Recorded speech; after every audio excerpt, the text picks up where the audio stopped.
Hi guys. Before I begin, I just want you guys to think of this video as like a reflection, an appreciation, documentation, and comprehension of my time in 2020. It was a very tough year and very unexpected year for everything, but for me it was a lot worse. So I had been diagnosed with something called chondroblastoma. It was located in my left hip, just above the femur, around in June 2020.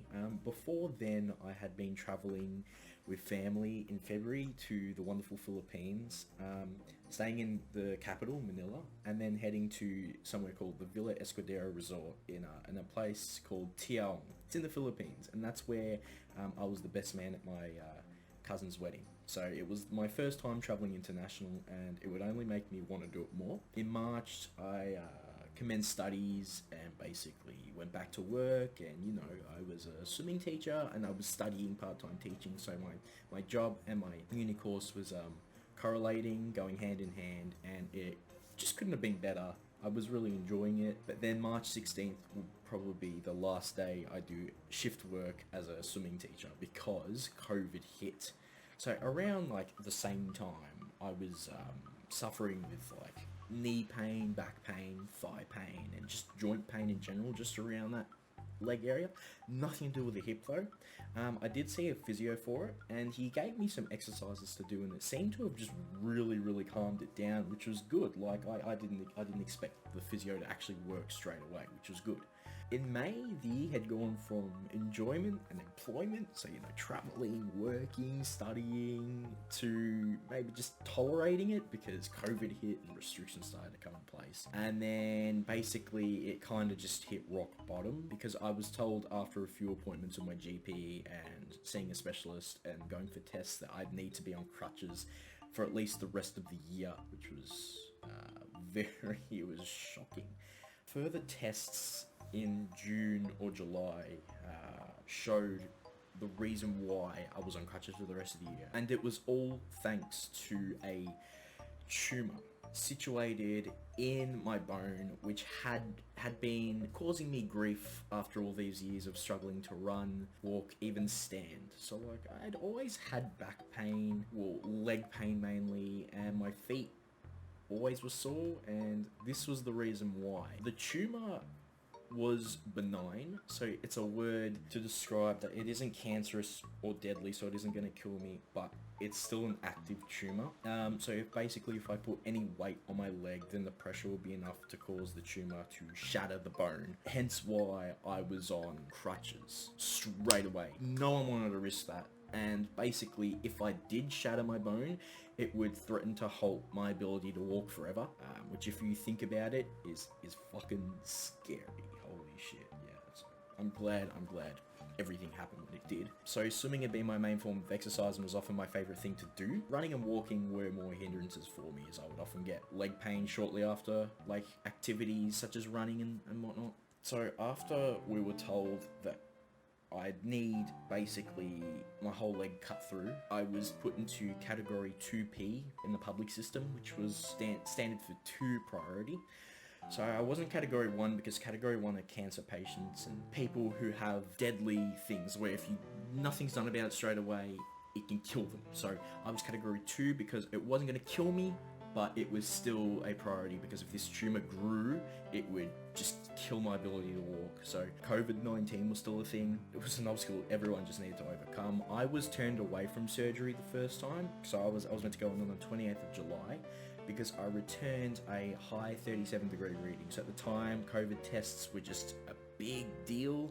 They didn't want to risk operating on me. I was too nervous for the operation, and I did tell the surgeon that, but he was very cold in his response. He basically told me that it was impossible to have a high temperature due to nerves.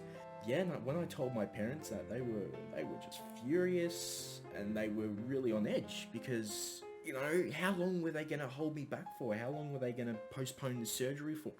Luckily though, the surgeon postponed all of his Monday appointments because he doesn't operate on Mondays. He took me in the next month, the following Monday, the 3rd of August, and I finally had this tumor taken out. This tumor that had been sitting there and growing for 10 plus years, I'd imagine, because it just got so big. Never felt anything. I mean, I'd always felt this lump, but I never thought anything of it, and it was just so dumb of me.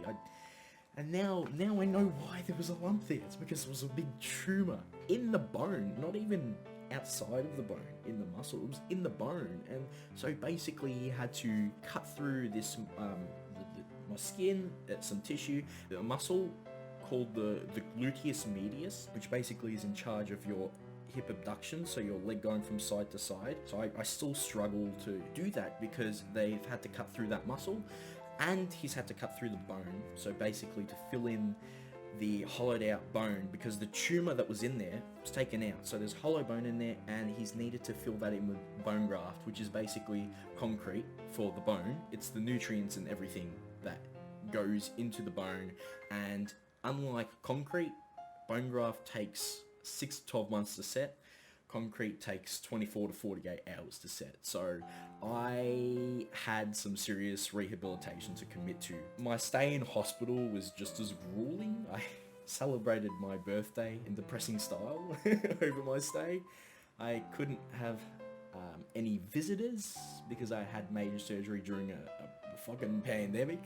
So 2 things I never thought I would ever experience was basically bundled into a combo deal. Epic. I was told it was going to be 3 days stay, ended up being a 2-week stay.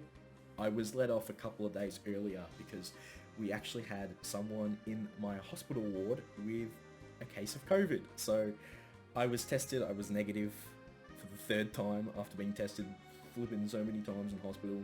So I was released. The only form of interaction I had with anyone was FaceTime with my parents, sister, brother, close friends. I was missing home. Sucked not having any proper interaction for that long. But eventually I got home. I was still bedridden in hospital, bedridden at home as well, basically not allowed to do a thing because I had to give time for my leg to rest. I finally came back home on the 18th, so 15 days, 2 weeks and a day. I've been committing to physio ever since. I even do body hydrotherapy. I still get taken care of by my parents. I couldn't do anything by myself. I still technically can't do anything by myself. I am more independent than before. However, not as much as you guys still think. I still need help with shower and getting from A to B. Although I am on one crutch, I can sort of make do on my own, but I still can't drive, I still can't do tasks or chores until I'm surgically cleared to do so. So I've been streaming as well ever since June, and you guys in the community have just been awesome. You guys have kept me at bay mentally and physically from what I've had to endure, as well as the boredom from isolation. Without you guys and the community, and even Asher, who's helped me develop a Discord community so well, I would not have coped as well. And I just want to thank you guys for that. I really appreciate you guys. To my mates, Michael, Jawahar, Jordan, and Duds, you guys have supported me non-stop during this entire thing, paying me visits when you legally could because of the pandemic, or even the occasional like Skype call, keeping me in the loop while everyone continues life is something I really appreciate. So thank you, boys. I appreciate that. Finally, I want to thank my dad, sister, brother, but most importantly my mum, who's just made so many sacrifices for the sake of my circumstances. Just one thing is like they gave up their bed for a couple of months because it was right next to the front door. It was easy to get in. It had I was able to recline myself. They've got those electric beds, so it just made life so much easier. They have done so much for me to ensure that I've had the smoothest recovery and easiest transition into walking I could ever have. Even though I'm not walking yet, my quick recovery for what I have gone through is all thanks to my family. 2021, I'll be walking again, hopefully from mid-Feb, hopefully, fingers crossed. I'll also be able to attend like Smash Bros locals, get to meet you guys in real life, like the community we've built. I've really wanted to meet you guys in real life. I've met some of you already. I get to start working again, so I'm still in the loop with work. I get to start studying.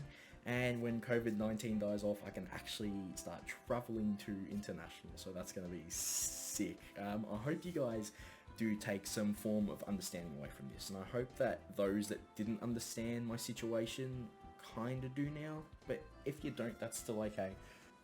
2021 is going to be a better year. I can guarantee it. So thank you for watching. Next video won't be as serious, so all good. But I just wanted to get it out there, and have a good rest of the day, guys. Take care.